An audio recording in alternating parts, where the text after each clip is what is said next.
Should have been with my two favorite allies. Fully loaded, we've got snacks and supplies. It's time to leave this town, it's time to steal away. Let's go get lost anywhere in the USA. Έχουμε μιλήσει πολλές φορές για την εμπειρία του ταξιδιού. Από το να ταξιδέψεις από τη μια πόλη στην άλλη, το να σταθείς σε ένα σημείο στο δρόμο για να βγάλεις μια φωτογραφία, το να πας σε ένα ορεινό χωριό ή σε κάποιο νησί, να οδηγήσεις με φίλους μια διαδρομή που έχεις διαβάσει από κάποιον που τη μοιράστηκε. Σε μια χρονιά που οι περιορισμοί της πανδημίας στις μετακινήσεις μας έμαθαν να κινούμαστε σε ένα πιο μικρά χιλιομετρικά κύκλο, η Εύβοια είναι ο δικός μου τόπος απόδρασης.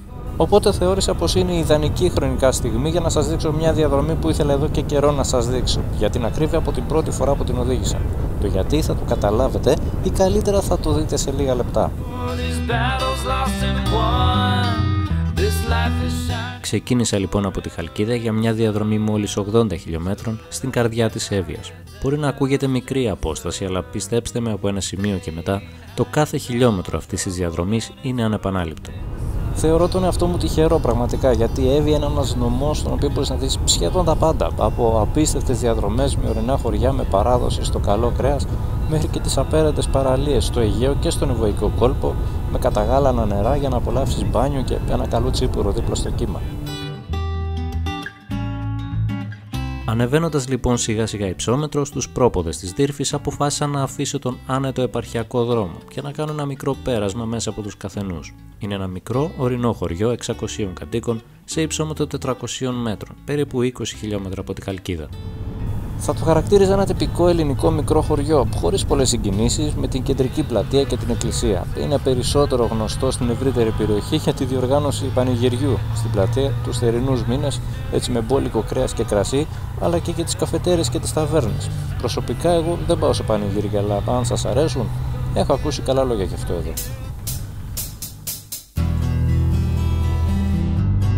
Μέσα σε λίγα λεπτά βρισκόμουν πάλι πάνω στον επαρχιακό δρόμο με κατεύθυνση τη Στενή. Είναι ένας δρόμος τον οποίο τον έχω κάνει αμέτρητες φορές, αφού η Στενή είναι αγαπημένος κοντινός προορισμός ακόμα και για ένα απογευματινό καφέ. Μπροστά μου είχα τον επιβλητικό όγκο του όρους Δύρφη, σαν να με προσκαλούσε. Με την εικόνα αυτή, τον ήλιο και το γουργουριτό της μηχανής, με πλημμύρισε ένα αίσθημα ελευθερίας, μακριά από καραντίνες και περιορισμούς. Για τη Στενή τα έχουμε ξαναπεί και σε μια προηγούμενη επίσκεψή μου εδώ. Γαστρονομικό κέντρο της ευρύτερης περιοχής με αρκετές ταβέρνες. Απόλυτος χειμερινός κυρίως προορισμός μόλις πέσουν τα πρώτα χιόνια και όαση δροσιάς για το καλοκαίρι. Γραφικά σπίτια, το ποτάμι να αναβλύζει από τις πηγές της Δύρφης και έτσι να διασχίζει το χωριό. Και από εδώ και μετά αρχίζει μια υπέροχη εμπειρία. Σας το είπα ότι με θεωρώ τυχερό. Τώρα θα δείτε γιατί.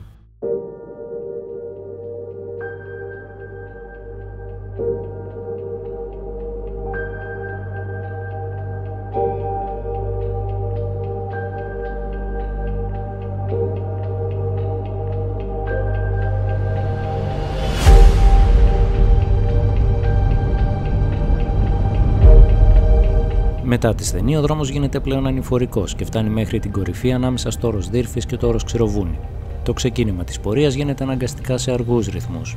Οι απότομες και δύσκολες ανηφορικές φουρκέτες που απλώνονται στην πλαγιά του βουνού είναι η τέλεια ευκαιρία για να απολαύσει κανείς την πανοραμική θέα προς τη ρεματιά της Στενής και τον βόρειο Ιβωικό κόλπο.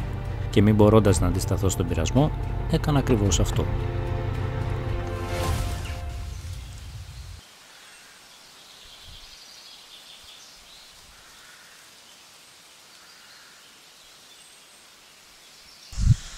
Ένα από τα πράγματα που μας στέρισε ο κορονοϊός είναι αυτό. Και ελπίζω σύντομα να ξαναγυρίσουμε στα συνηθισμένα μας. Το συντομότερο.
Φτάνοντας σε υψόμετρο περίπου 1100 μέτρα, στο αριστερό μου χέρι υπάρχει το ρηβατικό καταφύγιο Μιχάλης Νικολάου. Αυτό μπορεί να φιλοξενήσει περίπου 55 άτομα, δεν κάνω λάθος, με κόστος γύρω στα 10 με 12 ευρώ. Η ιδιαιτερότητα της θέσης του είναι πως από το καταφύγιο υπάρχει ταυτόχρονη θέα του Ευωικού κόλπου και του Αιγαίου προς την Ανατολή, και αν πετύχετε και καμία καθαρή ατμόσφαιρα, φαίνονται μέχρι και τα νησιά των Σποράδων.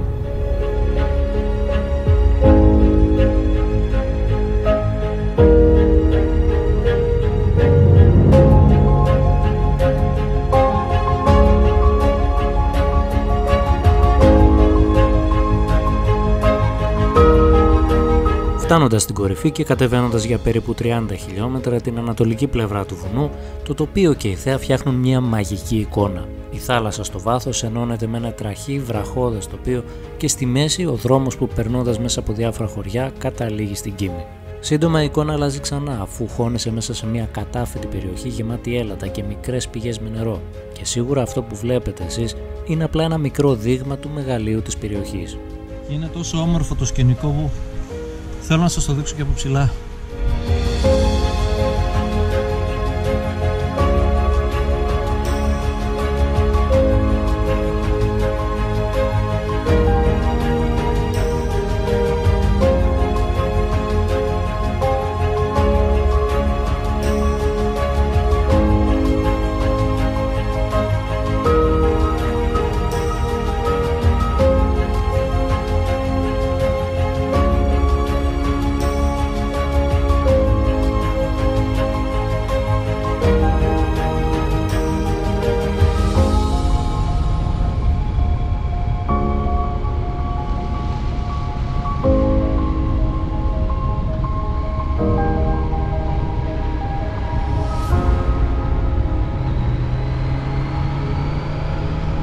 Μπορεί κάποιος να πει πως αυτός ο δρόμος είναι δύσκολος, και είναι αλήθεια, δεν είναι από τους πιο άνετους και ακίνδυνους δρόμους. Είναι γεμάτος απότομες και κλειστές στροφές, επικίνδυνες λακκούβες σε κάποια σημεία, πέτρες από κατοριστήσεις σε άλλα.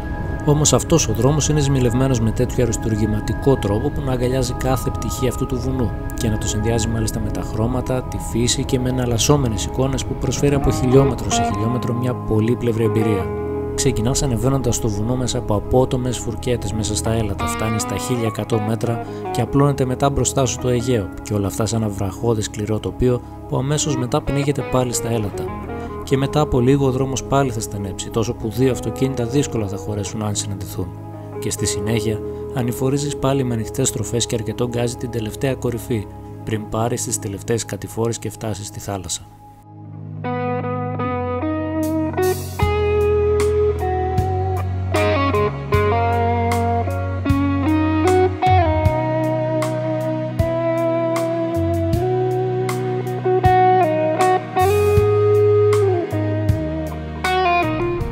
Αν αυτό εδώ δεν είναι η ουσία της διαδρομής, δεν μπορώ πραγματικά να σκεφτώ κάτι άλλο που μπορεί να είναι. Για μένα αυτός εδώ συνδυασμός εικόνων και οδήγησης κάνει αυτή τη διαδρομή, αν όχι την πιο όμορφη, σίγουρα μία από τις ομορφότερες διαδρομές σε ολόκληρη την Εύβοια.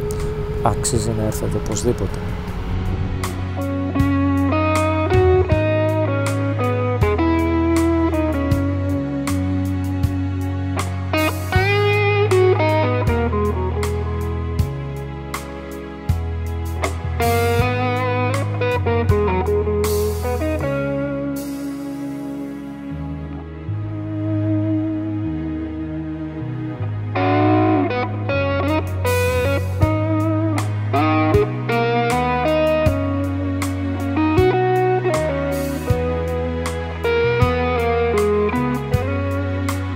Έχοντας ήδη προχωρήσει αρκετά στο ανατολικό κομμάτι της οροσειράς, έμπαινα στο τελευταίο τμήμα της διαδρομής προς το Αλοκτέρι και τα Κωτήλαια Όρη, για να φτάσω τελικά στην Κίμη. Από εδώ και μετά ο δρόμος γίνεται πιο εύκολος, οπότε βρήκα την ευκαιρία να κινηθώ και πιο γρήγορα στις ανοιχτές στροφές και τις ευθείες. Όπως βλέπετε ήδη το τοπίο έχει αλλάξει ξανά, ο δρόμος είναι πιο άνετος και κινούμε πλέον προς το Αιγαίο. Μέσα σε λίγα λεπτά, όπως βλέπετε γύρω μου, το σκηνικό έχει αλλάξει ξανά. Εδώ κυριαρχεί το κρύο του βράχου, έχουμε φύγει πλέον από τα ελατοδάση, καταλαβαίνεις πως πλησιάζει στην ανατολική ακτογραμμή του νησιού.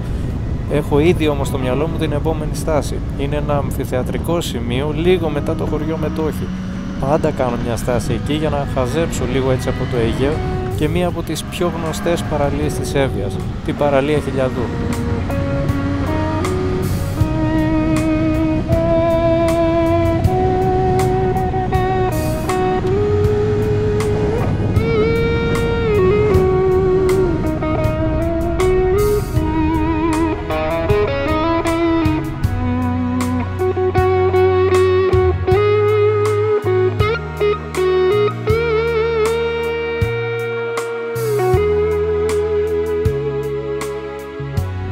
Εσείς δεν το βλέπετε, αλλά έχω ένα τεράστιο χαμόγελο εδώ μέσα.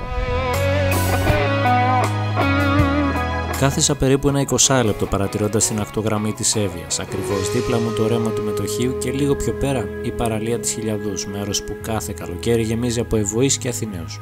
Η ώρα περνούσε και ο χειμωνιάτικος ήλιος πέφτει νωρίς, οπότε λίγο πιο βιαστικά ξεκίνησα για την επωνομαζόμενη αρχόντισσα της περιοχής, την Κίμη.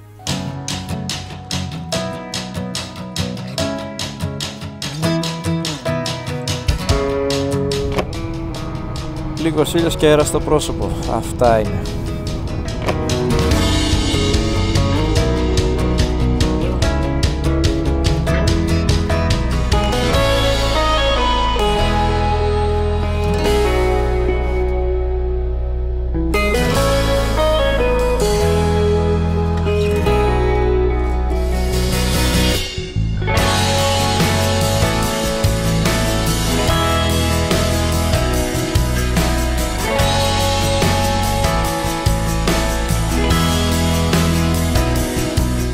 Η Κίμη θεωρείται δικαίως μία από τις ομορφότερες κομμοπόλεις της Εύβοιας, με πλούσια ιστορία εδώ και εκατοντάδες χρόνια. Αποτελείται από το λιμάνι και την Κομμόπολη που είναι χτισμένη αμφιθεατρικά και είναι πολύ κοντά σε υπέροχες παραλίες. Ήταν μια ναυτική κομμόπολη και κέντρο του εμπορίου για πολλές δεκαετίες, κάτι που απέφερε και ένα από τα κύρια χαρακτηριστικά της, τα υπέροχα νεοκλασικά κτίρια κομνιώτικης αρχιτεκτονικής των πλούσιων καπεταναίων της περιοχής. Κεντρικό σημείο αποτελεί βέβαια η πλατεία με τα λιθόκτιστα σπίτια και τα πλακόστρωτα στενά. Βρίσκεται περίπου σε 200 μέτρα υψόμετρο από την επιφάνεια της θάλασσας και γι' αυτό έχει και ένα ιδιαίτερο προνόμιο της πανοραμικής θείας στο πέλαγος και γι' αυτό πολλοί την ονομάζουν και μπαλκόνι του Αιγαίου.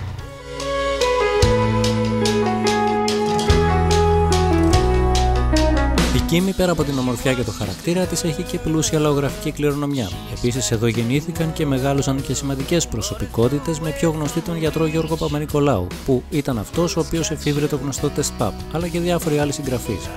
Αν έχετε το χρόνο και θέλετε να δείτε και κάτι παραπάνω, μπορείτε να επισκεφτείτε τα ερείπια της αρχαίας πόλης που είναι πολύ κοντά, το Χωνευτικό που είναι μια καταπράσινη τοποθεσία περίπου 2 χιλιόμετρα δυτικά της Κίμης με ιαματικά νερά, το Λαογραφικό Μουσείο που φιλοξενείται η ιστορία της περιοχής και τα μοναστήρια του Αγίου Παντελεήμωνα και της μεταμόρφωσης του Σωτήρα.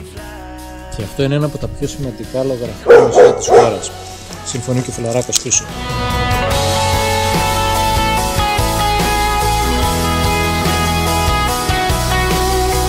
Μετά από ένα πέρασμα μέσα από την Κίμη, ξεκίνησα για το λιμάνι. Ο δρόμος που συνδέει την Κομμόπολη με το λιμάνι της χαράχτηκε στα μέσα του 18ου αιώνα. Έχει 52 στροφές και είναι γνωστός στους λάτρεις των αναβάσεων, αφού αποτελεί ετήσιο αγώνα, τη γνωστή ανάβαση Κίμης. Αυτό φαίνεται στα κόκκινα και άσπρα ελαστικά σε κάθε μία από τις στροφές, που την ημέρα του αγώνα αποτελούν ένα επιπλέον μέτρο ασφάλειας για τα αυτοκίνητα που αγωνίζονται. Η κατάβαση διαρκεί πολύ λίγα λεπτά και ο δρόμος καταλήγει στο λιμάνι, στο σημείο από όπου αναχωρούν τα πλοία για τα νησιά. Στην παραλία της Κίμης σήμερα βρίσκεται το σημαντικότερο λιμάνι του νομού, αφού από εδώ εξυπηρετούνται δρομολόγια για την Σκύρο αλλά και τη Σκόπελο και την Αλόνισο τους καλοκαιρινούς μήνες. Στο λιμάνι μπορεί κανείς να βρει ταβέρνες, καφετέριες, φούρνους και ζαχαροπλαστεία, τα οποία όμως λόγω της καραντίνας ήταν άδεια από κόσμο. Ο χρόνος με πίεζε για την επιστροφή, οπότε αρκέστηκα απλά σε ένα πέρασμα του λιμανιού με τη μηχανή. Όσο για τη συνολική εμπειρία της διαδρομής από τη Χαλκίδα μέχρι την Κίμη, κάτι παραπάνω από μια ώρα οδήγησης σε εναλλασσόμενα τοπία που το χειμώνα με το χιόνι αποκτούν και μια άλλη όψη και με ενδιάμεσα σημεία που μπορεί κάποιος να κάνει μια στάση σε ένα από τα χωριά ή το καλοκαίρι να κατηφορήσει σε υπέροχες παραλίες. Με λίγα λόγια, απλά μαγική. Και επειδή το καλό δεν είναι ποτέ αρκετό, η επιστροφή έγινε αντίστροφα για να ζήσω ξανά την εμπειρία.